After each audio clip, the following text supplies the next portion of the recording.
সময়ের অভাবে পুরীতে গিয়ে জগন্নাথ দর্শন করতে না পারলে চলে আসুন কলকাতার খিদিরপুরের জগন্নাথ মন্দিরে।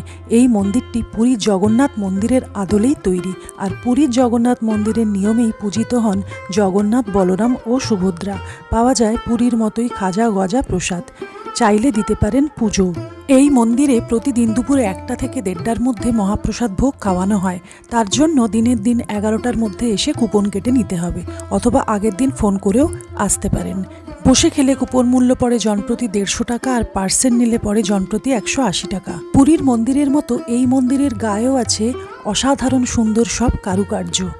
মূল জগন্নাথ মন্দির ছাড়াও আছে বিভিন্ন দেবদেবীর ছোট ছোট মন্দির। মন্দিরটি খোলা থাকে সকাল 6টা থেকে দুপুর 1টা এবং বিকেল 4টে থেকে রাত 9টা পর্যন্ত। আর এই মন্দিরের এক্স্যাক্ট লোকেশন আমি স্ক্রিনে শেয়ার করে দিলাম। আর এরকম ইনফরমেটিভ মিনি ব্লগ দেখতে চাইলে চ্যানেলটিকে সাবস্ক্রাইব করুন।